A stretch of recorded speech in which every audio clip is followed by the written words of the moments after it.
Olá, caros alunos do curso online sobre as virtudes. Me perguntaram quais são as virtudes que nós precisamos desenvolver. Bom, no curso nós falamos sobre os 5 tipos de virtude, segundo Santo Tomás de Aquino. As virtudes teologais, as virtudes intelectuais, morais, cardeais e sociais. E Santo Tomás de Aquino é claro ao dizer que nós precisamos desenvolver todas as virtudes. Aí o pessoal abre os olhos bem grandes e diz o quê? Como que pode? Fica desesperado, agoniado, porque acha que são muitas e tal. Calma. Lembra que as virtudes são simples e que elas se realizam no concreto da nossa vida, no nosso dia a dia. Nas coisas simples e nas coisas grandes da nossa vida. Certo? Então calma. Por que nós precisamos desenvolver todas as virtudes? Em primeiro lugar, porque elas vão nos capacitar a dar respostas boas, né? A escolher o bem, vão nos dispor a fazer o bem nas diversas situações e áreas da nossa vida. Então, por isso que é importante que nós desenvolvamos elas todas.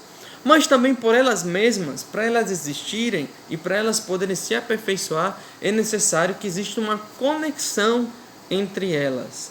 As virtudes, elas precisam, para elas, como eu digo, tanto para elas existirem de uma forma autêntica, e aqui nós estamos falando especificamente da virtude cristã, e também para que elas cheguem a alto grau, né, através do aperfeiçoamento delas, é necessário uma conexão entre elas.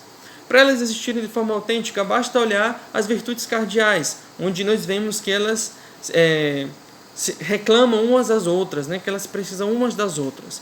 Por exemplo, e já vou colocar um exemplo bem concreto, a virtude da fortaleza, ela precisa ser informada pela virtude da prudência. Né? Porque se ela não tiver a virtude da prudência, ela vai se tornar não a virtude que nos dispõe ao bem, mas vai se tornar apenas uma ação levada pelo ímpeto, levada pelos impulsos, às vezes até o desejo de fazer alguma coisa bem, mas sem considerar os elementos objetivos e nos tornar pessoas que têm muita vontade de fazer o bem, mas que às vezes fazem coisas imprudentes. Tanto empreender corajosamente algumas ações, que é o primeiro ato da fortaleza, como resistir resistir às dificuldades, né, que é o segundo ato da fortaleza. Se não for informado pela prudência, ela se torna imprudente, impetuoso e realmente não nos dispõe ao bem. Inclusive, muitas vezes podemos fazer o mal se nós estivermos bem informados pela virtude da prudência. Outro caso, a virtude da justiça, por exemplo, ela precisa ser moderada pela virtude da temperança. Olha que interessante, porque se nós não tivermos a moderação no nosso desejo de que a justiça, que seja estabelecida a justiça em diversas situações, facilmente nós podemos cair no ato de, por exemplo, onde damos vazão à nossa ira. Se não forem moderados os nossos impulsos, os nossos desejos de querer realmente que a justiça seja feita, facilmente nós podemos dar vazão à nossa ira e o nosso ato não ser um ato bom, né? Até mesmo pode até ter intenções boas, mas não necessariamente vai ser um ato virtuoso, não necessariamente vai ser um ato justo. Entendeu? Então é necessário sim que as virtudes, elas umas às outras, se informem, se ajudem, claro, cada uma na sua particularidade, cada uma no seu domínio específico, mas que auxiliem umas às outras, porque nós somos seres inteiros, nós não somos divididos, né? Nós somos um ser inteiro, então é importante que elas estejam conectadas entre si para existir de maneira autêntica. E por outro lado, para que elas sejam aperfeiçoadas. E o aperfeiçoamento da virtude pertence já de forma mais exclusiva às virtudes teologais. Nós recebemos as virtudes teologais no nosso batismo, nós sabemos que elas são virtudes puramente infusas, somente podem ser geradas pelo Espírito Santo, e a fé, esperança e a caridade, elas vão aperfeiçoar, orientar em primeiro lugar, e também aperfeiçoar as outras virtudes. E aí nós podemos colocar um exemplo. A virtude da prudência, sem ser orientada, por exemplo, pela virtude da fé, então ela vai apenas analisar os elementos objetivos que circundam uma certa situação, ela vai avaliar e vai ver o que é bom para ela, e sim, certamente, ela vai nos levar a fazer coisas boas, coisas lícitas, mas puramente humanas.